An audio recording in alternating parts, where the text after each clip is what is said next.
इंसान के मरने के बाद उसे सद्गति मिलती है या नहीं, ये तो ईश्वर जानता है। लेकिन जीते जी एक इंसान को कैसी गति दी जाती है, ये आज मुंशी प्रेमचंद की इस कहानी में देखिए। एक बीमार शरीर, खाली पेट और एक ब्राह्मण की चौखट पर रखी वो भारी लकड़ी। आज की कहानी सद्गति सिर्फ एक कहानी नहीं, हमारे समाज के माथे पर एक गहरा घाव है। चलिए शुरू करते हैं। दुखी चमार द्वार पर झाड़ू लगा रहा था और उसकी पत्नी झुरिया घर को गोबर से लीप रही थी। दोनों अपने अपने काम से फुर्सत पा चुके थे तो चमारिन ने कहा, तो जाके पंडित बाबा से कह आओ ना, ऐसा न हो कहीं चले जाए। दुखी, हाँ जाता हूं, लेकिन ये तो सोच बैठेंगे किस चीज पर।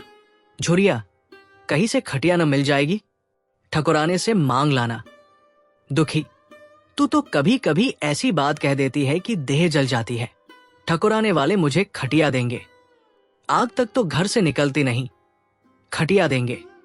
कैथाने में जाकर एक लोटा पानी मांगू तो न मिले, भला खटिया कौन देगा। हमारे उपले, सेंठे, भूसा, लकड़ी थोड़े ही है कि जो चाहे उठा ले जाए। ले अपनी खटोली धोकर रख दे, गर्मी के तो दिन है, उनके आते आते सूख जाएगी। झुरिया, वो हमारी खटोली पर बैठेंगे नहीं, देखते नहीं कितने नेम धर्म से रहते हैं। दुखी ने जरा चिंतित होकर कहा, हाँ ये बात तो है, महुए के पत्ते तोड़कर एक पत्तल बना लूं तो ठीक हो जाए। पत्तल में बड़े बड़े आदमी खाते हैं, वो पवित्र है, ला तो डंडा, पत्ते तोड़ लूं। झुरिया, पत्तल मैं बना लूंगी, तुम जाओ। लेकिन हाँ, उन्हें सीधा भी तो देना होगा, अपनी थाली में रख दूं। दुखी, कहीं ऐसा गजब न करना, नहीं तो सीधा भी जाए और थाली भी फूटे। बाबा थाली उठाकर पटक देंगे। उनको बड़ी जल्दी विरोध चढ़ाता है, किरोध में पंडिताइन तक को छोड़ते नहीं। लड़के को ऐसा पीटा कि आज तक टूटा हाथ लिए फिरता है। पत्तल में सीधा भी देना, हाँ मुदा तू छूना मत। झूरी, गोंड की लड़की को लेकर शाह की दुकान से सब चीजें ले आना, सीधा भरपूर हो। सेर भर आटा, आधा सेर चावल, पाव भर दाल, आधा पाव घी, नून, हल्दी और पत्तल में एक किनारे 4 आने पैसे रख देना। गोंड की लड़की न मिले तो भुर्जिन के हाथ पैर जोड़कर ले जाना। तू कुछ मत छूना, नहीं गजब हो जाएगा। इन बातों की ताकीद करके दुखी ने लकड़ी उठाई और घास का एक बड़ा सा गट्ठा लेकर पंडित जी से अर्ज करने चला। खाली हाथ बाबाजी की सेवा में कैसे जाता, नजराने के लिए उसके पास घास के सिवाय और क्या था। उसे खाली देखकर तो बाबा दूर ही से दुत्कारते, पर घासीराम ईश्वर के परम भक्त थे। नींद खुलते ही ईशोपासन में लग जाते, मुंह हाथ धोते 8 बजते, तब असली पूजा शुरू होती, जिसका पहला भाग भंग की तैयारी थी। उसके बाद आधा घंटे तक चंदन रगड़ते, फिर आईने के सामने एक तिनके से माथे पर तिलक लगाते। चंदन की 2 रेखाओं के बीच में लाल रोरी की बिंदी होती थी। फिर छाती पर, बाहों पर चंदन की गोल गोल मुद्रिकाएं बनाते। फिर ठाकुर जी की मूर्ति निकालकर उसे नहलाते, चंदन लगाते, फूल चढ़ाते, आरती करते, घंटी बजाते। 10 बजते बजते वो पूजन से उठते और भंग छान कर बाहर आते। तब तक 2-4 जजमान द्वार पर आ जाते। ईशोपासन का तत्काल फल मिल जाता, वही उनकी खेती थी। आज वो पूजन गृह से निकले तो देखा दुखी चमार घास का एक गट्ठा लिए बैठा है। दुखी उन्हें देखते ही उठ खड़ा हुआ और उन्हें साष्टांग दंडवत करके हाथ बांधकर खड़ा हो गया। ये तेजस्वी मूर्ति देखकर उसका हृदय श्रद्धा से परिपूर्ण हो गया। कितनी दिव्य मूर्ति थी। छोटा सा गोलमटोल आदमी, चिकना सिर, फूले गाल, ब्रह्म तेज से प्रदीप्त आंखें, रोरी और चंदन देवताओं की प्रतिभा प्रदान कर रही थी। दुखी को देखकर श्रीमुख से बोले, आज कैसे चला रे दुखिया? दुखी ने सिर झुकाकर कहा, बिटिया की सगाई कर रहा हूं महाराज, कुछ साइतस गुण विचारना है, कब मर्जी होगी? घासी, आज मुझे छुट्टी नहीं, हाँ सांझ तक आ जाऊंगा। दुखी, नहीं महाराज, जल्दी मर्जी हो जा, सब सामान ठीक कराया हूं। ये घास कहाँ रख दूं? घासी, इस गाय के सामने डाल दे और जरा झाड़ू लेकर द्वार तो साफ कर दे। ये बैठक भी कई दिन से लीपी नहीं गई, उसे भी गोबर से लीप दे, तब तक मैं भोजन कर लूं, फिर जरा आराम करके चलूंगा। हाँ, ये लकड़ी भी चीर देना। खलिहान में 4 खांची भूसा पड़ा है, उसे भी उठा लाना और भूसौली में रख देना। दुखी फौरन हुक्म की तामील करने लगा। द्वार पर झाड़ू लगाई, बैठक को गोबर से लीपा। तब 12 बज गए। पंडित जी भोजन करने चले गए। दुखी ने सुबह से कुछ नहीं खाया था, उसे भी जोर की भूख लगी, पर वहां खाने को क्या धारा था। घर यहां से मील भर था, वहां खाने चला जाए तो पंडित जी बिगड़ जाए। बेचारे ने भूख दबाई और लकड़ी फाड़ने लगा। लकड़ी की मोटी सी गांठ थी, जिस पर पहले कितने ही भक्तों ने अपना जोर आजमा लिया था। वो उसी दमखम के साथ लोहे से लोहा लेने के लिए तैयार थी। दुखी घास छीलकर बाजार ले जाता था। लकड़ी चीरने का उसे अभ्यास न था। घास उसके खुरपे के सामने सिर झुका देती थी। यहां कसक कर कुल्हाड़ी का भरपूर हाथ लगाता, पर उस गांठ पर निशान तक न पड़ता था। कुल्हाड़ी उचट जाती, पसीने में तर था, हाफता था, थक कर बैठ जाता था, फिर उठता था। हाथ उठाए न उठते थे, पांव कांप रहे थे, कमर न सीधी होती थी, आंखों तले अंधेरा हो रहा था, सिर में चक्कर आ रहे थे, तितलियां उड़ रही थी, फिर भी अपना काम किए जाता था। अगर एक चिलम तंबाकू पीने को मिल जाती तो शायद कुछ ताकत आती। उसने सोचा, यहां चिलम और तंबाकू कहां मिलेगी? बहामनों का पूरा है। बहामन लोग हम नीच जातों की तरह तंबाकू थोड़े ही पीते हैं। सहसा उसे याद आया कि गांव में एक गोंड भी रहता है, उसके यहां जरूर चिलमतमाखू होगी। तुरंत उसके घर दौड़ा। खैर मेहनत सुफल हुई। उसने तमाखू भी दी और चिलम भी दी, पर आग वहां न थी। दुखी ने कहा, आग की चिंता न करो भाई, मैं जाता हूं, पंडित जी के घर से आग मांग लूंगा। वहां तो अभी रसोई बन रही थी। ये कहता हुआ वो दोनों चीजें लेकर चला आया और पंडित जी के घर में बरौठे के द्वार पर खड़ा होकर बोला, मालिक, रची के आग मिल जाए तो चिलम पी ले। पंडित जी भोजन कर रहे थे। पंडिताई ने पूछा, ये कौन आदमी आग मांग रहा है? पंडित, अरे वही ससुरा दुखिया चमार है। कहा है, थोड़ी सी लकड़ी चीर दे। आग तो है, दे दो। पंडिताई ने भवें चढ़ाकर कहा, तुम्हें तो जैसे पोथी पत्रों के फेर में धर्म क्रम किसी बात की सुधि ही नहीं रही। चमार हो, धोबी हो, पासी हो, मुंह उठाए घर में चला आए। हिंदू का घर न हुआ, कोई सराय हुई, कह दो दाढ़ी जार से चला जाए, नहीं तो इस लुआठे से मुंह झुलस दूंगी। आग मांगने चले हैं। पंडित जी ने उन्हें समझाकर कहा, भीतर आ गया तो क्या हुआ, तुम्हारी कोई चीज तो नहीं छुई। धरती पवित्र है, जरा सी आग देख क्यों नहीं देती? काम तो हमारा ही कर रहा है। कोई लोनिया यही लकड़ी फाड़ता तो कम से कम 4 आने लेता। पंडिताइन ने गरज कर कहा, वो घर में आया क्यों?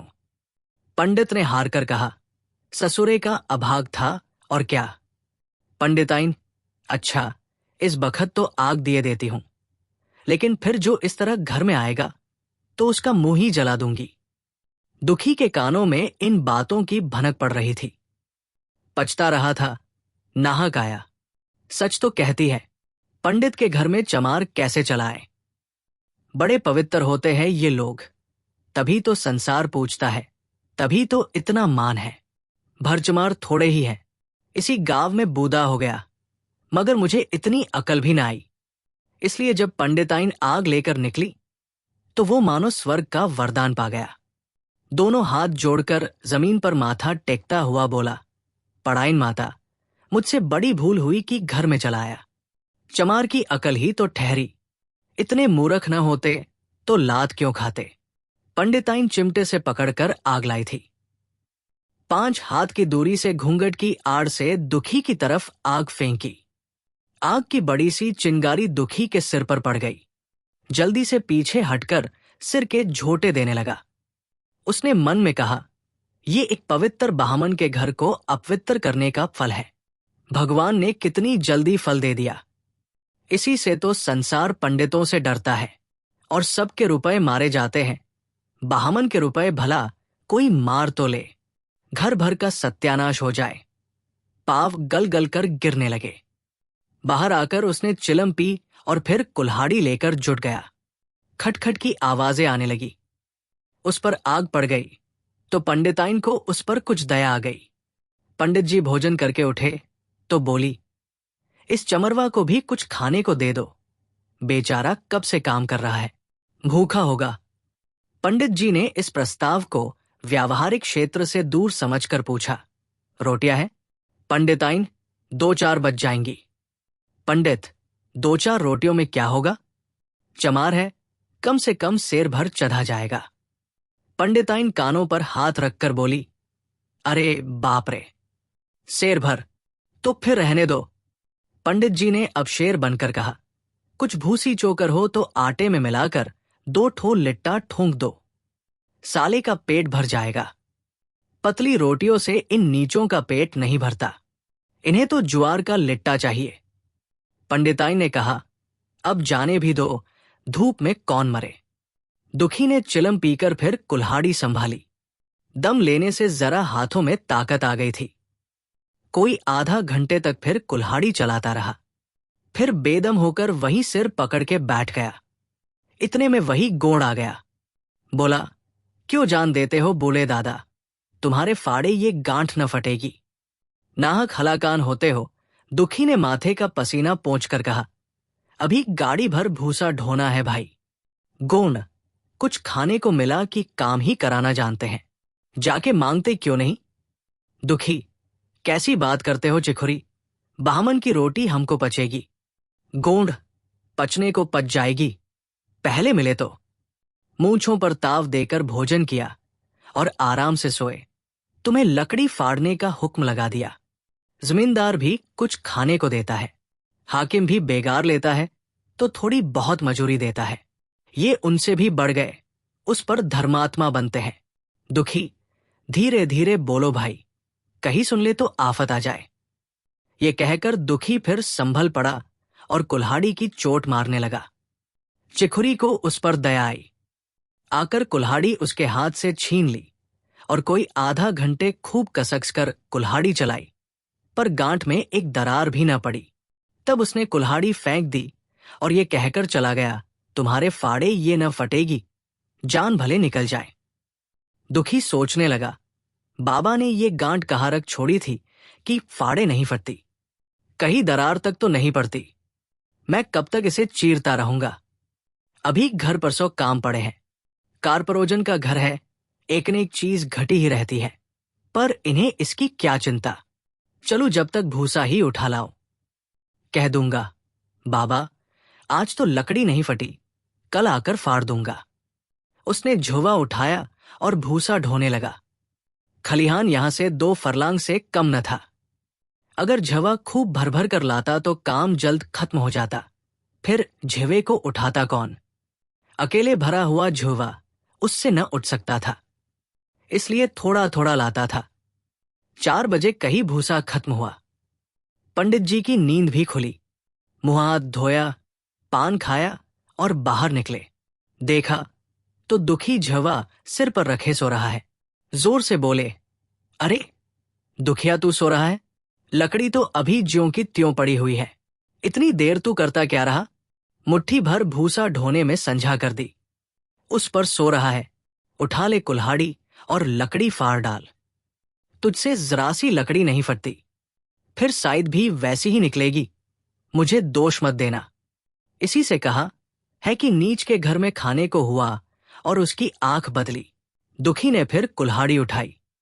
जो बातें पहले से सोच रखी थी वो सब भूल गई।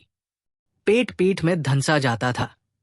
आज सवेरे जलपान तक न किया था, अवकाश ही न मिला। उठना ही पहाड़ मालूम होता था। जी डूबा जाता था, पर दिल को समझा कर उठा। पंडित है, कहीं शायद ठीक न विचारे तो फिर सत्यानाश ही हो जाए। जब ही तो संसार में इतना मान है। साइथी का तो सब खेल है, जिसे चाहे बिगाड़ दे। पंडित जी गांठ के पास आकर खड़े हो गए और बढ़ावा देने लगे। हा, मार कसके, और मार कसके मार, अबे जोर से मार, तेरे हाथ में तो जैसे दम ही नहीं लगा कसके। खड़ा सोचने क्या लगता है, हाँ बस फटा ही चाहती है, दे उसी दरार में। दुखी अपने होश में न था। न जाने कौन सी गुप्त शक्ति उसके हाथों को चला रही थी। वो थकान, भूख, कमजोरी सब मानो भाग गई। उसे अपने बाहुबल पर स्वयं आश्चर्य हो रहा था। एक एक चोट वज्र की तरह पड़ती थी। आधा घंटे तक वो इसी उन्माद की दशा में हाथ चलाता रहा, यहां तक कि लकड़ी बीच से फट गई और दुखी के हाथ से कुल्हाड़ी छूटकर गिर पड़ी।